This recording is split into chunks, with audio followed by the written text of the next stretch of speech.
علامہ اقبال علیہ رحمہ کہتے ہیں میں بچپن سے ہی قرآن مجید پڑھنے کی عادت رکھتا تھا. آواز بھی بہت اچھی تھی اور ہمارے گھر کا ماحول ایسا تھا کہ میں قرآن مجید کی تلاوت کبھی بھی ترک نہیں کی تھی. ہماری صبح کا آغاز ہی قرآن مجید کی تلاوت سے ہوتا. لیکن آخری عمر جب ہوئی تو گلا خراب ہو گیا تو قرآن مجید پڑھتے تو تھے لیکن اس طرح لے سے پڑھنا مشکل ہو گیا. تو جس طرح لوگ حال پوچھتے ہیں جناب کیا حال ہے تو لوگ بتاتے ہیں کہ یہاں درد ہو رہی ہے اور یہ مسئلہ ہے یہ مسئلہ ہے. لیکن اقبال سے کوئی جا کے پوچھتا کہ حضرت کیا حال ہے تو اقبال کہتے کہ لطف قرآن سحر باقی نہ مان. باقی سارے مسئلے ٹھیک چل رہے ہیں. جو سحری کے وقت قرآن پڑھنے کا مزہ آیا کرتا تھا وہ مزہ مجھ سے چھن گیا ہے اس لیے کہ میرا گلا خراب ہو گیا. اللہ نے آپ کو سحری کے وہ لطف اور وہ مزے اور وہ سرور نصیب کیے ہیں. کبھی ان سے محروم نہ ہونا. اپنی صبح کا آغاز قرآن مجید کی تلاوت سے کرنا. اور اقبال نے اپنے ایک دوست کو لکھا, کتنی خوبصورت بات لکھی. کہا قرآن مجید کا مفہوم اور ترجمہ نہیں بھی آتا پھر بھی قرآن مجید پڑھتے رہنا. خالی ناظرہ قرآن مجید پڑھنے سے دل کا تعلق رسول اللہ کے دل سے جڑ جاتا ہے. اس لیے کہ قرآن حضور کے قلب اطہر کے اوپر نازل ہوا تھا. یہ سندیسہ ہے ہمارے خالق کا ہمارے نام. تو ہم اس کو سمجھیں کہ اس میں ہمارے نام پیغام کیا ہے, ہمارے نام میسج کیا ہے. اس کتاب اللہ پہ عمل کرنا یہ ممکن تبھی ہوگا اگر ہم اس کتاب کو سمجھ کے پڑھیں گے. یہ کتاب ہمارے نام پیغام کیا دیتی ہے, کہاں سے روکا ہے, کہاں سے اس کتاب نے ہمیں جو ہے وہ منع کیا اور کن امور کے بجا لانے کی تلقین کی ہے. اس کتاب کے تقاضوں کو سمجھنے کے بعد اس کتاب پر عمل کرنا یہ ہماری زندگی کا لازمہ ہونا چاہیے. لیکن افسوس ہم نے کتاب اللہ کے ساتھ جڑنے کی بجائے اس کتاب کو طاق پر سجا دیا اور اس کے مفاہیم سے ہم نہ آگاہ ہو سکے. اب تو تلاوت بھی موقوف ہوگی. کسی زمانے میں لوگ تلاوت ضرور کیا کرتے تھے, اب تلاوت بھی موقوف ہو گئی. عمل تو قصہ پارینہ بن گیا. ہماری زندگی اس کتاب کی مطابقت میں گزرنی چاہیے تھی. آپ مارکیٹ میں یہ مائک بھی لینے جائیں تو اس کے ساتھ بھی چھوٹی سی بک دیتے ہیں جس میں کمپنی بتاتی ہے کہ یہ مائک ہماری کمپنی کا, اس کو استعمال کیسے کرنا ہے. یار آپ جہاں سے جو چیز خریدے تو اس کے ساتھ چھوٹی سی بک ضرور ملتی ہے اور اس کا طریقہ استعمال بتایا جاتا ہے. جس خالق نے انسان کو پیدا کیا اس نے ساتھ قرآن بھی دیا ہے. اس کو پڑھتے جاؤ, زندگی گزارتے جاؤ. زندگی ٹینشنوں کا مجموعہ نہیں ہوگی. زندگی جو ہے وہ خوبصورت تمہیں دکھائی دے گی. زندگی حسین اور جمیل دکھائی دے گی اس لیے کہ یہ زندگی قرآن کی مطابقت میں گزرے. اور ایک مومن کی زندگی تو قرآن کے بغیر گزرنی ہی نہیں چاہیے. گر تو می خواہی مسلمان زیستن نیست ممکن جز بقرآن زیستن. اگر تو مسلمان بن کے جینا چاہتا ہے تو قرآن کے بغیر جی نہیں سکتا ہے. تیری زندگی ہی قرآن ہے. آج پوری دنیا کے اوپر مسلمان ذلت اور رسوائی کی زندگی کاٹ رہے ہیں. کبھی سوچا کہ یہ کیوں ہے؟ ہماری پستی, ذلت, نکبت, رسوائی کتاب اللہ سے دوری کے نتیجے میں. آج واجبی سا تعلق ہمارا اس کتاب سے رہ گیا ہے. اس کے مفاہیم سے ہم آگاہ تک نہیں ہیں. قرآن کہاں روک رہا ہے, قرآن مجید کی تعلیمات کیا ہیں. اس کی تلاوت ہماری زندگی کا جزو لا ینفک ہونا چاہیے تھا. اس کی تلاوت کے بغیر زندگی گزرتی نہ. یہ کتابیں زندہ ہے. یہ پستیوں سے اٹھا کے اوج ثریا تک پہنچانے والی کتاب ہے. یہ کتاب ہماری زندگی میں اجالے بھر دے, روشنیاں بھر دے. لیکن ہم نے اس کتاب کے ساتھ سلوک کیا کیا. بڑا خوبصورت لہجہ اختیار کیا اقبال نے. ببندے صوفی و ملا اسیری حیات از حکمت قرآن گیری بآیاتش ترا کار جزی نیست کیا از یاسین او آساں بمیری.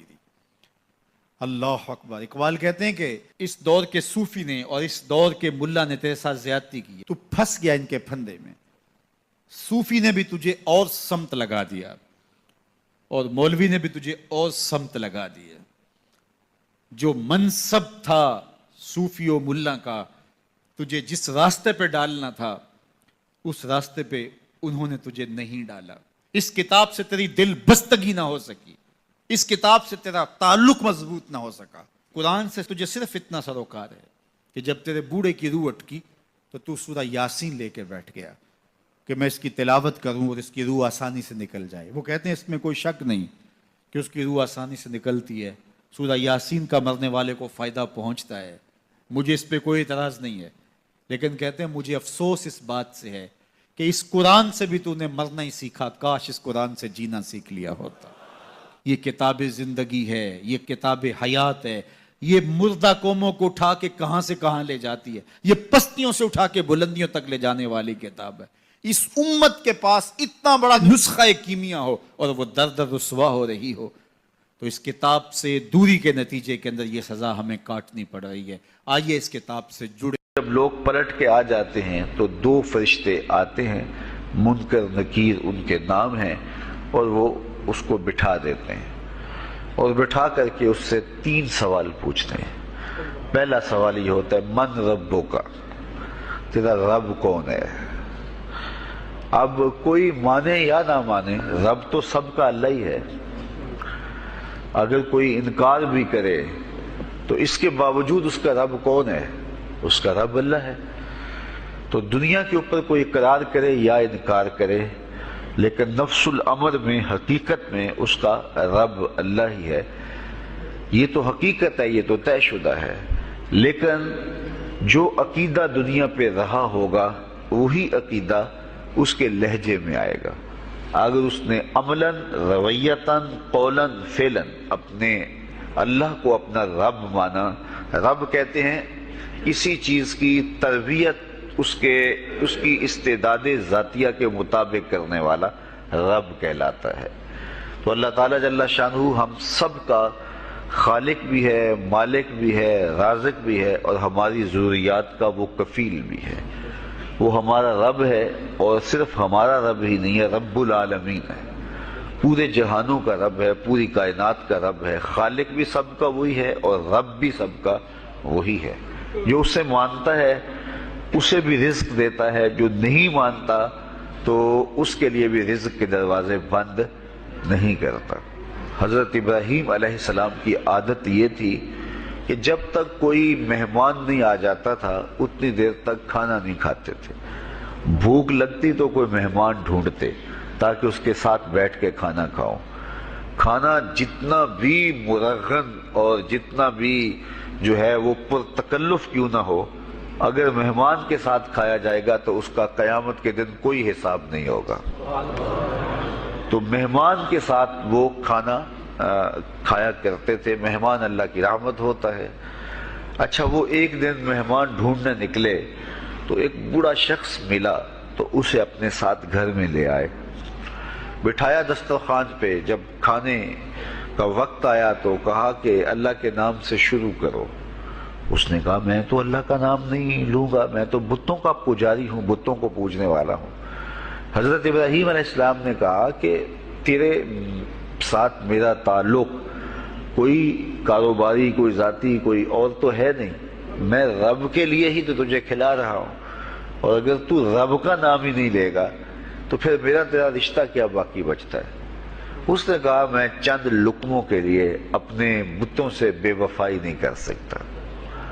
وہ غالب نے کہا تھا نا کہ وفاداری بشرط استواری اصل ایمان ہے, مرے بت خانے میں تو کعبے میں گاڑو برہمن کو. اس نے اپنے انداز میں ایک بات کی تھی کہ وفاداری بڑی چیز ہوتی ہے, تو اس نے بتوں سے وفاداری کا بھرم رکھا. اس نے کہا کہ میں چند لقموں کے لیے جو ہے وہ تیرے رب کا نام لوں اور اپنے معبودان کا نام چھوڑ دوں, یہ نہیں ہو سکتا. آج تو لوگ چائے کی پیالی پہ دین بیچ رہے ہیں, کیا آج ممبر و محراب فروخت نہیں ہو رہے؟ لیکن اس بوڑھے شخص نے کہا کہ میں چند لقموں کے لیے, چند ٹکڑوں کے لیے میں اپنے بتوں سے بے وفائی نہیں کر سکتا. حضرت ابراہیم نے کہا تو اگر بتوں کے ساتھ اتنی محبت رکھتا ہے تو پھر میں بھی رب کے نام کے علاوہ تجھے دینے پہ آمادہ نہیں ہوں. وہ دسترخوان سے اٹھ کے چلا گیا. وہ چلا گیا تو جبریل امین حاضر خدمت ہوئے, رب کا سلام دیا. اے ابراہیم, رب سلام دیتا ہے اور فرماتا ہے تو نے آج میرا ایک بندہ ناراض کر دیا. یا اللہ, وہ تیرا بندہ تھا, اس کو تو تیرا نام لینا بھی گوارا نہیں تھا. کہا ابراہیم اس کی عمر کتنی ہوگی؟ یا اللہ 80 سال کے قریب ہوگی. کہا اتنا عرصہ ہو گیا میں اس کو رزق دے رہا ہوں، تو ایک دن نہیں کھلا سکا. اب ابراہیم علیہ السلام اس کو ڈھونڈنے نکلے ہیں. وہ کسی پہاڑ پہ چڑھ رہا تھا، دور سے آواز دیو میاں آ جاؤ کھانا ٹھنڈا ہو رہا ہے. اس نے کہا تم تو بڑے سخت تھے، لہجے میں رویے میں تبدیلی کیسے آ گئی؟ کہا کہ اسی رب کا پیغام آیا ہے کہ مجھے اتنا عرصہ ہوا اسے کھلاتے ہوئے، وہ مجھے نہیں بھی مانتا تھا، پھر بھی میں اس کی ضروریات کو پورا کرتا رہا ہوں، اور تم ایک دن نہیں دے سکے، تو آؤ کھانا ٹھنڈا ہو رہا ہے. کہا تے رب کا نام نہیں لوں گا. کہا نہ لینا. کہا اتنی تبدیلی؟ کہا اسی رب کا سندیش آیا ہے، اسی رب کا پیغام آیا ہے. کہا پھر کھانا بعد میں کھاؤں گا، پہلے اپنے رب کا مجھے غلام بنا لے.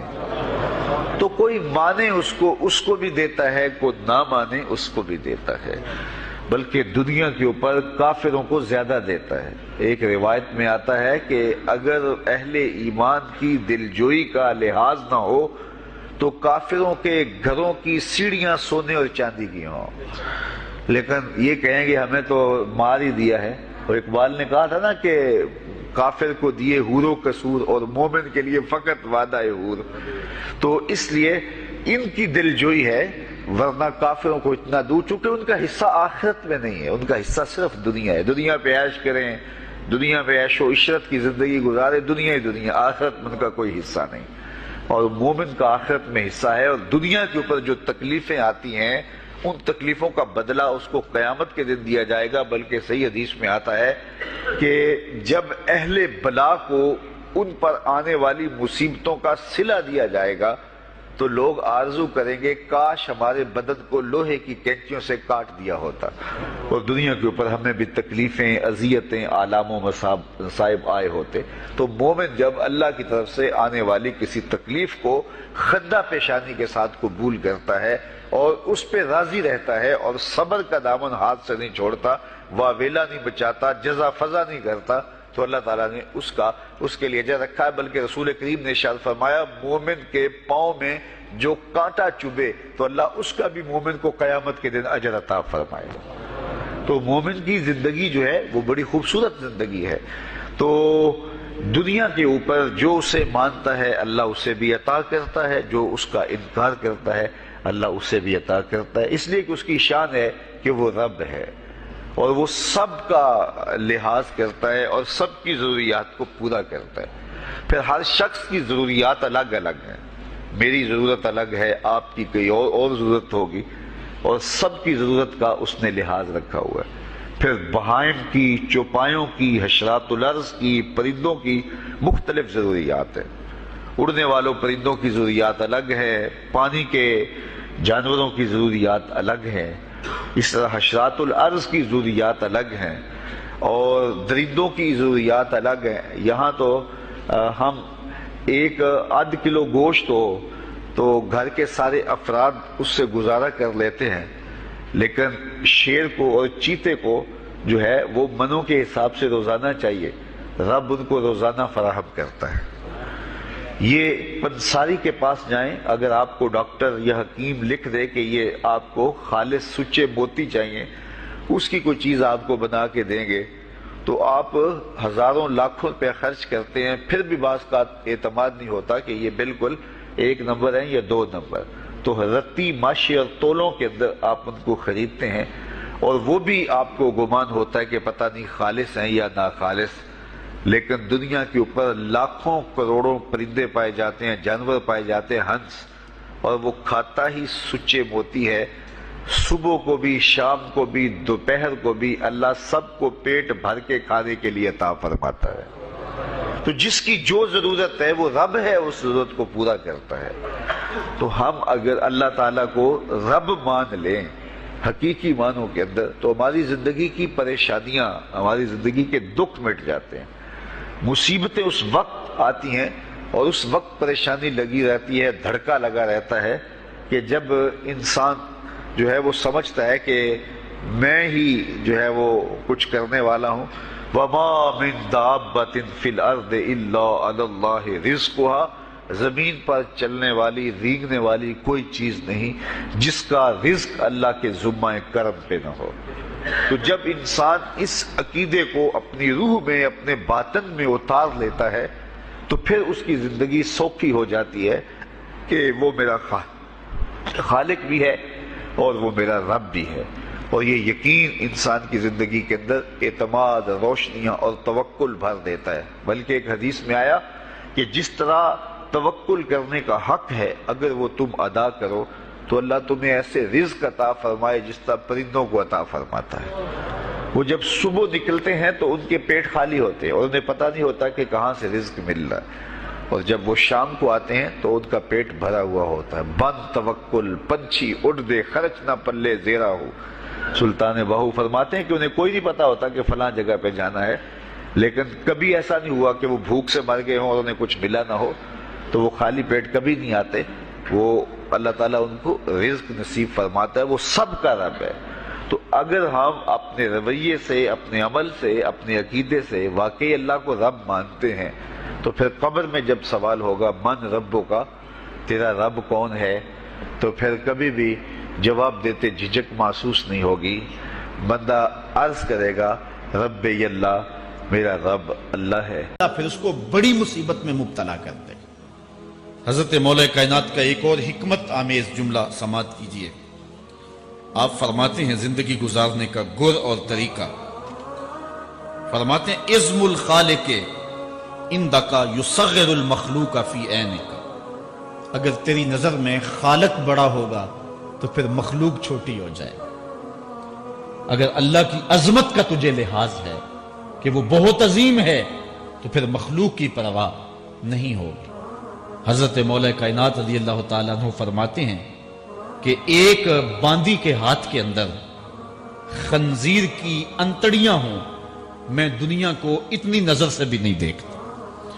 تو یہ انسان اللہ کی عظمتوں کا اور اللہ کی شانوں کا جب لحاظ اسے ہوتا ہے تو پھر دنیا اس کی نظر میں جو ہے وہ کوئی قدر و قیمت نہیں رکھتی. ایک روایت میں آتا ہے جس کو اللہ نے قرآن دیا اور اس نے دنیا داروں کو دیکھا رشک کی نظر سے کہ ان کو دولت دی گئی، ان کو فلاں دیا گیا، میں تو بہت پیچھے رہ گیا.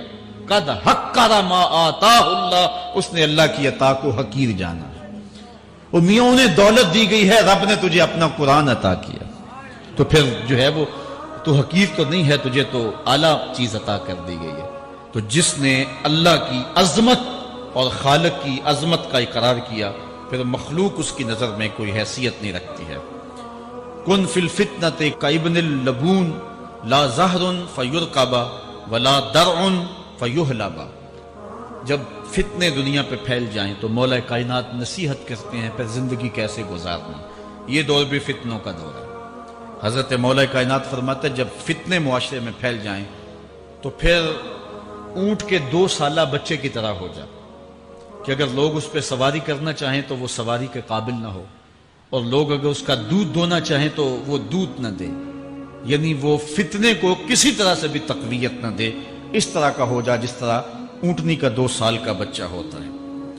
حضرت مولا کائنات فرماتے ہیں من حاسب نفسہ رابحا ومن غفل عنہا خاسرا ومن خاف آمنا ومن اعتبر ابصر ومن ابصر فہم ومن فہم عالم. فرماتے ہیں کہ جس نے اپنے نفس کا محاسبہ کیا اس نے نجات پا لی، اور جو اپنے نفس کے محاسبے سے غافل رہ گیا اس نے خسارے کا سودا کیا.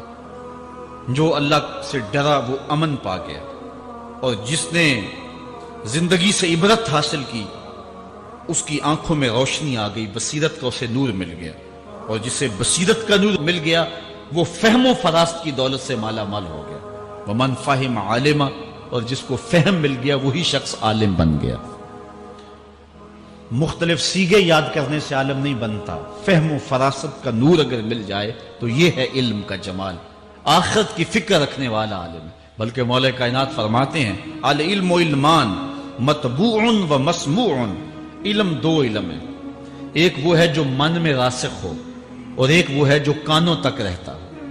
فرماتے ہیں ولا ينفع المسموع اذا لم يكن المطبوع. جو سنا ہوا علم نفع نہیں دیتا جب تک وہ من میں اتر نہ جائے اور باطن کے اندر روشنی نہ کر دے. حضرت مولا کائنات کی ایک اور نصیحت ذرا غور سے سنیے. فرمایا تمہارے سامنے نیکوکار اور بدکار برابر نہ ہو، کہ نیک بھی جو ہے وہ اسی انداز میں ہو اور برا بھی، اس کا سلوک بھی تمہارا ایک جیسا ہی ہو. ایسا کرنے سے نیکوں کی ہمت پست ہو جائے گی اور خطاکار اور بھی شوخ ہو جائیں گے۔ ہر آدمی کو وہ مقام دینا چاہیے جس کا وہ اپنے عمل کے اعتبار سے مستحق ہے۔ اصل خرابی ہوئی تب ہے ہمارے آراس میں، ہماری محافل نعت میں، ہماری مجالس میں وہ لوگ مہمان خصوصی بنے جن کے پاس دولت زیادہ تھی، چاہے کردار کے لحاظ سے وہ کتنے ہی پست کیوں نہ ہو، اور جن کے پاس دولت نہیں ہے چاہے وہ کردار کے اعتبار سے جتنے مرضی بلند کیوں نہیں ہے، انہیں عزت کی مسند پہ نہیں بٹھایا گیا۔ میں نے اپنی ان آنکھوں سے گجرانوالہ کے ایک اسٹیج پہ دیکھا کہ ایک محفل نعت تھی اور ایک بوڑھا شخص سفید ریش، وہ اسٹیج پہ شوق میں کہ میں نعت خانوں کو قریب سے دیکھوں، وہ آ کے بیٹھ گیا اور منتظمین نے جو ہے وہ سیکورٹی کو حکم دیا اس بابے کو اٹھاؤ اور اس کو جو ہے وہ نیچے کرو۔ یعنی لوگوں کی قدر و منزلت ان کے دولت کے قد کے مطابق کی جاتی۔ جو کل شراب خانے میں مہمان خصوصی تھا آج وہ محفل نعت میں مہمان خصوصی ہے۔ جو جتنا بڑا ڈاکو ہے اتنا ہی بڑا جو ہے وہ عزت پاتا ہے۔ کیوں؟ دین میں تو عزت ان کو ہونی چاہیے جو دیندار۔ ان اکرمکم عند اللہ اتقاکم، جو سب سے زیادہ متقی ہوگا اللہ کے نزدیک وہی عزت والا ہوگا۔ تو ایک بندے کو دنیا میں بھی عزت ہے اور مصلی اور محراب اور جو ہے وہ عرس اور پیر خانے میں بھی اس کو عزت ہے، تو پھر یہ حوصلہ شکنی ہے تقوی والوں کی۔ حضرت مولا کائنات فرماتے ہیں اور خطا کار اور بھی شوخ ہو جائے گا۔ بلکہ ہم نے جو انداز اختیار کیا ہوا ہے، ایک شعر پڑھتے ہیں ہمارے نعت خاں کہ چلو دربار نبی میں چلیں، کھوٹے سکے بھی جہاں پہ چلتے ہیں، اور پھر جو ہے وہ سارے لوگ نوٹ پھینک رہے ہوتے ہیں۔ شرابی بھی نوٹ پھینک رہا ہے، جوا کھیلنے والا بھی پھینک رہا ہے، جس نے رشوت سے پیسے کمائے وہ بھی پھینک رہے ہیں اور خوش ہو رہے ہیں کہ کھوٹے سکے بھی وہاں چلتے ہیں۔ جبکہ ان اللہ طیب ولا یقبل الا الطیب، حدیث میں آتا ہے اللہ فرماتا ہے کہ اللہ طیب ہے اور پاکیزہ کے علاوہ قبول ہی نہیں کرتا۔ من غش فلیس منا، جو ملاوٹ کرے وہ ہم سے نہیں ہے۔ اور یہاں کھوٹے سکے بھی چلائے جا رہے ہیں، اور پھر جتنے بھی کھوٹے سکے ہیں وہ نوٹ پھینک رہے اور ایسے ایسے پھینک رہے اور خوش ہو رہے ہیں کہ یہ تو کچھ بھی نہیں ہے۔ حرام سے کمائے، حلال طریقے سے کمائے، جس طریقے سے کمائے کوئی فرق نہیں پڑتا۔ نہیں، حضرت مولا کائنات نے زندگی کے گر سکھائے، فرماتے ہیں کہ نیکوکار اور بدکار تمہاری نظروں میں برابر نہ ہو۔ ایسا کرنے سے نیکوں کی ہمت پست ہو جائے گی اور خطاکار اور بھی شوخ اور گناہ میں دلیر ہو جائیں گے۔ ہر آدمی کو وہ مقام دو جو عمل کے اعتبار سے اس کا مقام بنتا ہے۔ لیکن اس دور کے اندر تو جو حال ہو گیا ہے، بلکہ حضرت مولا کائنات اس بات کو پہلے بھام کے ارشاد فرمایا، لوگوں کا عجیب حال ہے، بدکاری کو اعلیٰ نسب کا نشان سمجھتے ہیں اور پاک دامنی کو تعجب خیال کرتے ہیں، گویا اسلام کے لباس کو الٹا پہن لیا ہے لوگوں۔ جو رخ سیدھا ہونا چاہیے تھا اس کو الٹا کر دیا، جو الٹا ہونا چاہیے اس کو سیدھا کر دیا۔ حضرت مولا کائنات کا ایک اور قول بھی سنیے، تھوڑا سا شک بھی دین بگاڑ دیتا ہے۔ دین کے اندر شک نہیں کرنا چاہیے، دین جو ہے وہ یقین کا نام ہے۔ علامہ اقبال نے ایک بڑی خوبصورت اس وقت بات کہی تھی جب شکوک جنم لے رہے تھے کہ سن اے تہذیب حاضر کے غلام، غلامی سے بدتر ہے بے یقینی، غلامی سے بدتر ہے بے یقینی۔ آج بے یقینی پھیلا دی گئی ہے معاشرے کے اندر، اور قوم جو ہے وہ بالکل جو ہے وہ یقین کی اس دولت پہ جو ہے وہ قانے نہیں ہے۔ اور فرمایا مولا کائنات نے تھوڑا سا شک بھی دین بگاڑ دیتا ہے۔ اور پھر دوسرا قول بھی سنیے، تھوڑی سی دنیا بھی آخرت برباد کر دیتی۔ یہاں دنیا سے مراد کیا ہے؟ دولت، کاروبار نہیں، چیز دنیا از خدا غافل بدن۔ مرشد اقبال رومی کہتے ہیں دنیا کیا ہے؟ خدا سے غافل ہو۔ خدا سے غافل جو شے کر دے، وہ دولت ہو، وہ کاروبار ہو، وہ بیوی ہو، وہ بچے ہوں، وہ دنیا ہے۔ اور دنیا تھوڑی بھی ہو آخرت کی بربادی کا سبب ہے۔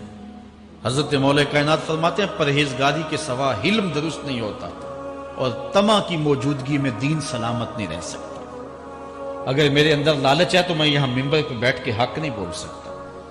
اگر میرے اندر لالچ ہے تو میں اسمبلی میں بیٹھ کے حق نہیں بول سکتا۔ جب طمع ہو تو پھر دین سلامت نہیں رہتا، اور جب طمع نہ ہو تو بندہ سولی پہ چڑھ کے بھی حق ہی بولتا ہے۔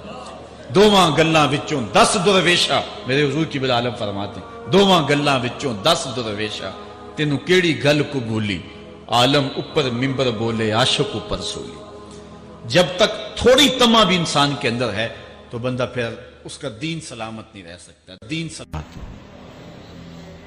مولا کائنات سیدنا علی المرتضی رضی اللہ تعالی عنہ حضور کے سکے چچا جناب ابو طالب کے فرزند ارجمند ہیں.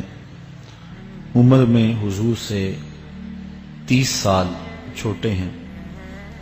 اللہ تعالیٰ نے حضور علیہ السلام کو جب اعلان نبوت کا ارشاد کیا تو جن خوش نصیب لوگوں نے سب سے پہلے اسلام قبول کیا ان میں نمایاں نام حضرت مولا کائنات سیدنا علی المرتضی کا ہے.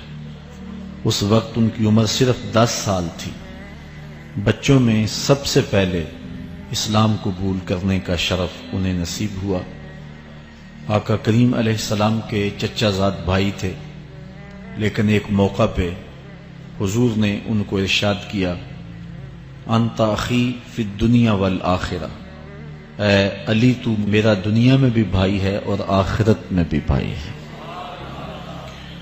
حضرت مولا کائنات کو حضور علیہ السلام نے مختلف جنگوں میں شرکت کا اعزاز بخشا. غزوہ تبوک کے موقع پہ آقا کریم نے ان کو مدینہ المنورہ میں پیچھے بطور امیر چھوڑا تو انہوں نے عرض کی حضور آپ اپنے بھائی کو بچوں اور عورتوں میں چھوڑ کے جا رہے ہیں. تو حضور نے ارشاد فرمایا کہ تیری مثال ایسے ہے جس طرح حضرت موسیٰ علیہ السلام کے ساتھ حضرت ہارون علیہ السلام کی مثال.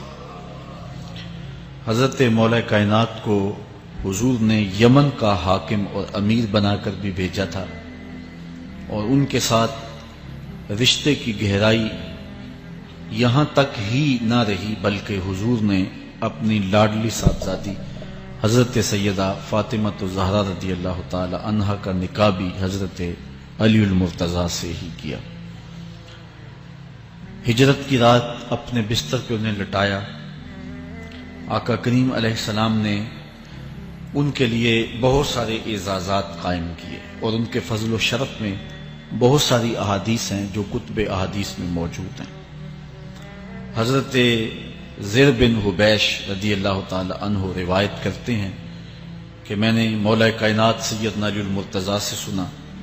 وہ فرماتے ہیں کہ رسول کریم نے میرے بارے میں ارشاد کیا کہ اللہ یحبنی الا مومن ولا یبغضنی الا منافق، کہ علی تیرے ساتھ مومن کے علاوہ کوئی محبت نہیں کرتا اور منافق کے علاوہ تیرے ساتھ کوئی بغض نہیں رکھتا.